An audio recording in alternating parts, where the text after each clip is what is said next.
اعوذ باللہ من الشیطان الرجیم بسم اللہ الرحمن الرحیم۔ السلام علیکم ورحمۃ اللہ وبرکاتہ۔ دوستو، آج اس ویڈیو میں ہم آپ کو بتائیں گے کہ بچوں کے ساتھ زیادتی کیوں ہوتی ہے، کیا اس سے جادو کا کوئی تعلق ہے، اگر کوئی تعلق ہے تو کیا تعلق ہے۔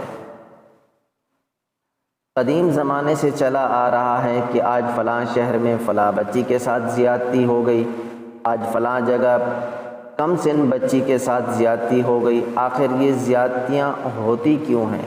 اس کی کبھی کسی نے وجوہات ڈھونڈنے کی کوشش کی؟ کسی نے نہیں کی۔ چلیں اب آج کی اس ویڈیو میں آپ کو وجوہات بتائیں گے کہ یہ کس وجہ سے بچوں کے ساتھ زیادتی ہوتی ہے اور ایک ہی عمل بار بار کیوں دہرایا جاتا ہے۔ میرا ارادہ تو اس ویڈیو کو بنانے پر فی الحال نہیں تھا، میرا ارادہ یہ تھا کہ ایسا وظیفہ بتاؤں کہ جس سے انسان اپنے آپ کو خود چیک کر سکے کہ مجھ پر جادو ہے یا نہیں۔ خیر انشاءاللہ اگلی ویڈیو میں وہ بیان کر دیں گے، وقت بہت کم ہے۔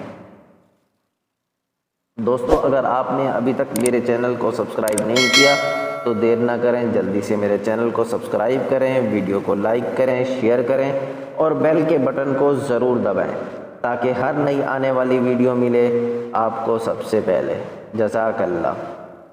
اب چلتے ہیں آگے اپنے اصل حقائق کی طرف، کیونکہ وقت بہت کم ہے۔ طفلی عملیات کے پس پردہ حقائق۔ جادو کی تاریخ انسانی تاریخ کی مانند بہت قدیم ہے۔ جادو ایک علم ہے جس کے ذریعے لوگوں کے دلوں میں وسوسے سے پیدا کر کے انہیں سیدھے راستے سے بھٹکایا جاتا ہے، اور یہ کہنا غلط نہیں ہوگا کہ جادو کا بانی ابلیس تھا جس نے انسانوں کے دلوں میں وسوسے ڈالے اور انہیں گمراہ کرنے کا اپنا چیلنج کیا تھا، اور خدا نے اس کے وسوسے سے بچنے کی تاکید کی تھی، جو کہ جادو اللہ تعالیٰ کے اذن سے اثر کرتا ہے۔ جس طرح دوا اپنا اثر مریض پر مرتب کرتی ہے جب اللہ کا حکم ہوتا ہے، اسی طرح آگ جلاتی ہے، کینسر سے انسان مر جاتا ہے، اسی طرح جادو کے ذریعے سے انسان متاثر ہوتا ہے۔ تاریخ پڑھی جائے تو ایسا کوئی دور نہیں گزرا ہوگا جس میں جادوگر کا ذکر نہ ملے۔ دنیا کے تمام مذاہب بھی جادو پر یقین رکھتے ہیں، لیکن ہر دور اور ہر معاشرے میں جادو کے طریقے اور رسم و رواج مختلف رہے ہیں۔ سحر تفریق کی کئی شکلیں ہوتی ہیں، مثلاً بیماری میں مبتلا کرنا، مار ڈالنا، رشتہ داروں میں پھوٹ ڈلوانا، مالی حالت برباد کر دینا، ماں اور بیٹے کے درمیان جدائی ڈالنا، باپ اور بیٹے کے درمیان جدائی ڈالنا، دو بھائیوں کے درمیان جدائی ڈالنا، دو شریکوں میں جدائی ڈالنا، خاوند اور بیوی کے درمیان جدائی ڈالنا، اور یہ آخری شکل زیادہ عام ہے اور سب سے زیادہ خطرناک ہے، کیونکہ اس عمل سے اللہ پاک بہت ناراض ہوتا ہے اور شیطان بہت خوش ہوتا ہے۔ جادوگر ہر وہ کام کرتا ہے جن سے اللہ تعالیٰ ناراض ہوتے اور شیاطین خوش ہوتے ہیں۔ ایسے لوگ عام طور پر گندے اور ناپاک رہتے ہیں۔ دراصل جادو جادوگر اور شیاطین کے درمیان ہونے والے ایک معاہدے کا نام ہے جسے جادوگر یا جادو کہا جاتا ہے۔ بعض جادوگر ستاروں کو سجدے کرتے ہیں اور ان سے مخاطب ہوتے ہیں۔ اس سے معلوم ہوا کہ شیاطین جادوگروں سے پہلے کوئی حرام کام کرواتے ہیں، پھر ان کی مدد اور ان کی خدمت کرتے ہیں۔ اس لیے کہا گیا ہے کہ جادوگر نجاست کا پرندہ ہوتا ہے، جب تک وہ گندہ نہیں ہوگا اس وقت تک اس کا جادو اثر انداز نہیں ہوگا۔ کالے علم کا رنگ کالا نہیں ہوتا بلکہ کالا کہتے ہیں۔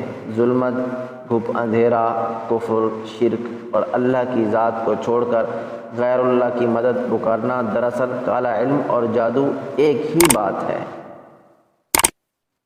کالی ماتا کے ماننے والے اس کے چرنوں میں قربانی پیش کرتے ہیں، جبکہ قدیم دور میں انسانوں کی قربانی بھی بھیٹ کی جاتی تھی، اگرچہ اب بھی بت پرست ہندو کا یہی عقیدہ ہے اور وہ چھپ چھپا کر ایسا کام کرتے ہیں، ابھی تک رکے نہیں ہیں۔ اس لیے آج کل کے دور میں دشمن سامنے سے وار نہیں کرتا، بلکہ وہ جادوگر کا سہارا لیتا ہے۔ جادوگر پھر اس کو جو کہتا ہے وہ کرتا ہے، اور جادوگر کو شیطان جو کہتا ہے جادوگر وہ کرتا ہے۔ اس وجہ سے کسی جادوگر کے ہاتھوں ہماری بہن کی عزت چلی جاتی ہے اور بچوں کی عزت چلی جاتی ہے، بچوں کو مار دیا جاتا ہے، اس کے ساتھ زیادتی کی جاتی ہے۔ اللہ پاک سے دعا ہے کہ اللہ پاک ہمیں ایسے جادوگروں سے بچائے، شیطان کے شر سے، حاسدین کی حسد سے، عورت کے فتنے سے اللہ پاک ہمیں محفوظ فرمائے، آمین ثم آمین۔ مزید اچھی ویڈیو دیکھنے کے لیے میرے چینل کو سبسکرائب کریں، ویڈیو کو لائک کریں، شیئر کریں اور بیل کے بٹن کو ضرور دبائیں تاکہ ہر نئی آنے والی ویڈیو ملے آپ کو سب سے پہلے۔